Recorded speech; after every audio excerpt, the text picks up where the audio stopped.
The world of wildlife can be very cruel. The weak animals inevitably die, and the stronger survive and continue their population. It is an undeniable law of natural selection by which people easily justify their indifference and unwillingness to save and help. At the same time, animals themselves refute Darwin's theory by showing altruistic inclinations. Primates brush the coats of their brethren, birds warn each other about the approach of predators, and a hare won't run past someone else's lost cub without feeding it. Is this not a worthy example for beings capable of thinking and compassion? Especially since quite often people themselves are responsible for the suffering of our little friends. By settling more and more new lands, they reduce the habitat of animals, forcing them to adapt to new conditions of existence.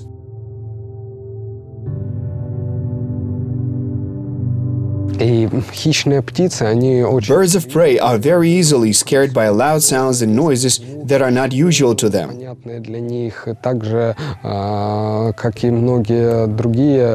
For them, low-pitched industrial noises that are imperceptible to humans create a high level of noise pollution that can affect their coordination during flight. So it turns out that in the end, these birds of prey suffer. Owls are the most afraid of sudden and loud noises. They're in a high-risk group. Owlets that dropped out of nests were doomed. There were plenty of predators for the helpless owlets on the ground. It is unknown what their fate would have been if not for a kind person nearby. The owlets were taken to the primary care center for birds. They were nursed back to health there, though they were not tamed. Their rehabilitation continued in the spacious enclosures of the Beremitsky Nature Park.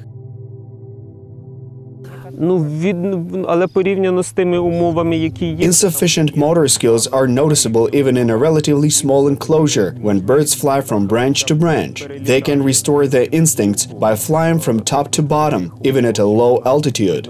Малу моторику крил, лап, щоб вона могла зверху вниз, хоча б не з невеликої відстані, але оці інстинкти свої відновлювати. In addition to flight skills, they help predators develop hunting skills. They let mice into their enclosures or put food in different places, forcing birds to hunt for food. A month later, after making sure that the birds are ready for independent life, they are released. The owlets were not very comfortable about the idea of immediately leaving their cozy and safe aviary. They spent several more days flying above the park. The kestrel was much more decisive. In Ukraine, it is called bureviter for its quick flight. They barely managed to tag the timid predator before it flew off. Feeling freedom, the bird of the falconidae family flew up into the sky in a matter of seconds. Just half a year ago, the bird was completely helpless and would not be able to survive in the wild. It was brought to the primary care center for wild birds with an injured wing and inflammation of its joints.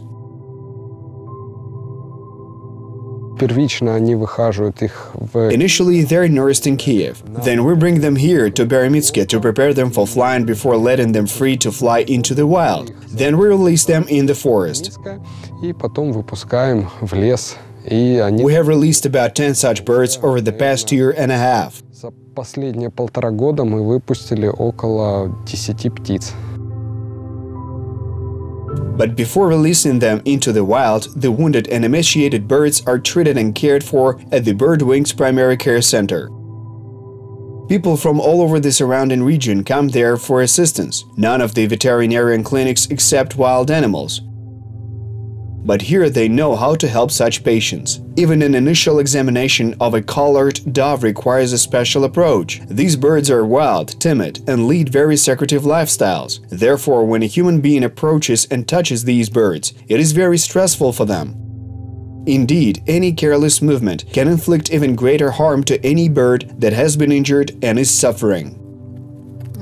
Здесь нащупывается травма крыла. I can tell immediately when it's a wing injury. I will now take an X-ray photo of it in order to see if it's a bruise or a fracture. But first they give the dove painkillers.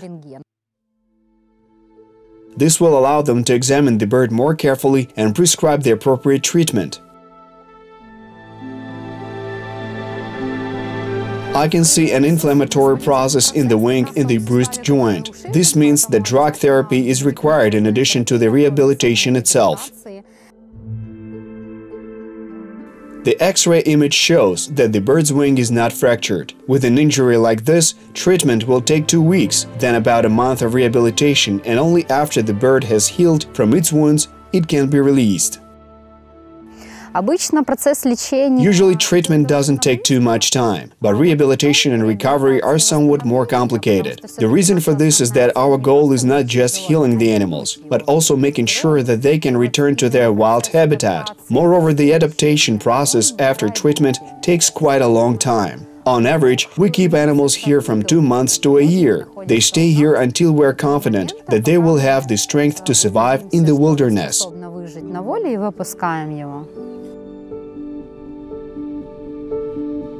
This dove hatchling is roughly from the October brood. The number of such patients here is considerably high in the spring and summer. It is the most difficult season when hatchlings are hatched and fledglings and baby animals grow up. Up to 300 injured patients that require nursing, animal instinct development, special treatment, and then preparation to live an independent life in the wild are brought to the center. This is everyday work that one person cannot handle. Their whole family fights for the lives and health of their bird patients. Maria and her husband even involved their parents. Some replace water and bring food, some clean wounds, and some put their best efforts in order to keep the aviaries clean.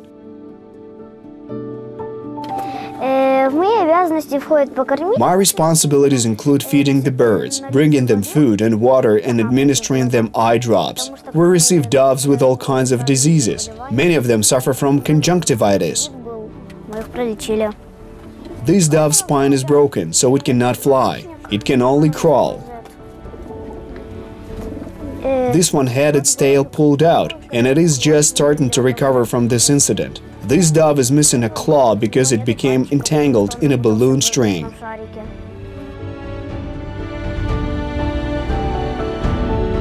Almost all the doves that remain under care at the center during the winter months are permanent residents. Their injuries are incompatible with life in the wild. A dove that is blind even in one eye won't be able to sense danger and fly away in time. A predator without a claw or a wing cannot be a hunter, and this means that it will eventually die of hunger. It is critical for a predator not only to fly but also to maneuver in the process of hunting. That is to say, any wing injury for a bird of prey is basically a life sentence. It is unknown how exactly the owl named Stepanich was injured. It was found exhausted and immobile in the woods. Upon examination, we discovered that both of its wings were broken, but we could only save one of them. Now Stepanich has full reign over the lower part of the owl enclosure. The owl has grown stronger and has grown accustomed to living here. Everything has to be done by artificial means in an enclosure, cutting claws and beaks, controlling the weight and health of the birds. Once a month we give them a vitamin injection, and once a month we examine and weigh them to monitor their weight and health. We also do beak cleaning and debridement.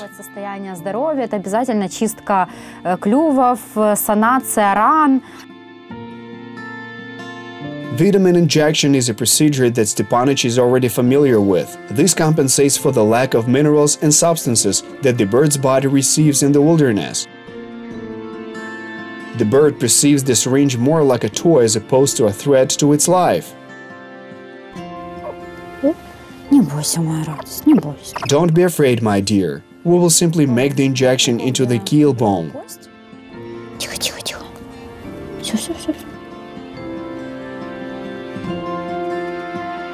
All right now, you can calm down.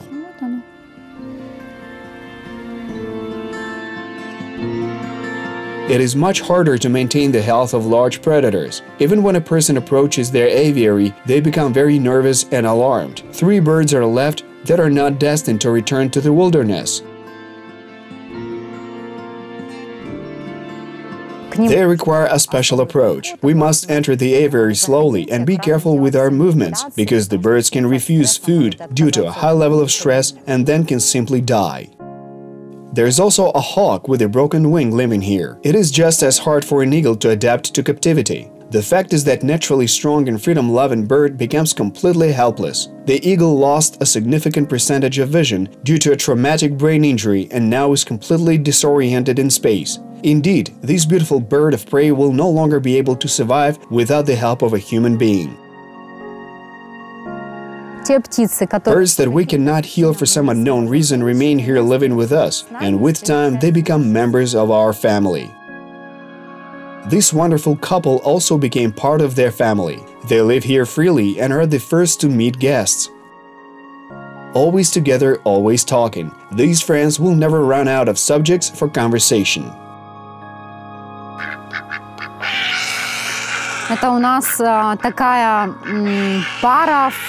We have this couple here. Both birds were brought here with injuries when they were very young hatchlings. It just so happened that we treated both of them at the same time. Both of them were in very critical condition. The stork Petunia was brought to the center in an almost hopeless state after falling out of the nest as a hatchling. The nest fell off a tree with the offspring, almost crushing him. Petunia survived, but lost a wing.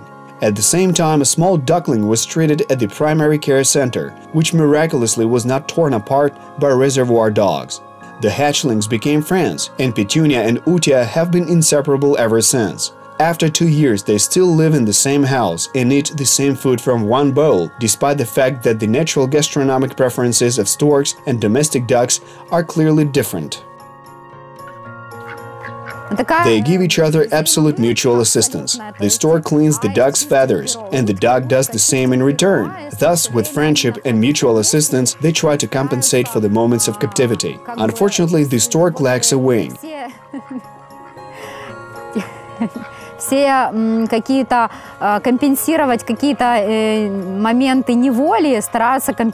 it will no longer have the opportunity to fly and be free. So it is good that he has a close friend. Уже не сможет обрести волю, поэтому хорошо, что у него есть друг. Ну, утка домашняя, ее просто выкинули. We do not keep house pets. Instead, we help wild animals. But I fell in love and decided that he would stay with us.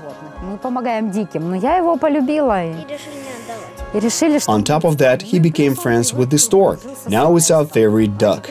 Это ж любимая утка. But still, even the most sincere and tender loving care will not replace life in the wilderness for a natural wild animal. Maria and center volunteers understand this, and in addition to veterinary care, they try to prevent dangerous situations that their wards might end up in. Feed for birds is the most relevant in winter. We make feeders and hang them up on trees around the city. We try to introduce people to eco-culture, because there are other animals that need help around them. In this way, there will be less frost-bitten birds suffering from starvation, and then we will have fewer aviary patients that require help, because people will gladly open their hearts and feed them, so that they will not die of hunger. In order to rescue birds from starvation, the family of animal protectors begins making feeders in the autumn. They even involve their youngest son Kirilla in this beneficent venture. Keep marking, Kirillo.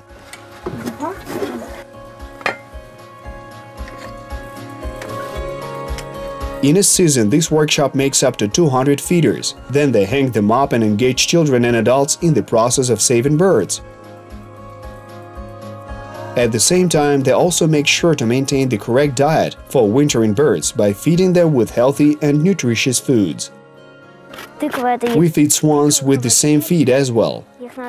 Этим мы подкармливаем лебедей. Также тут еще есть пшеница. The feed also contains wheat. Вот. As it is difficult for birds to find food in the winter, we feed swans with healthy vitamin food.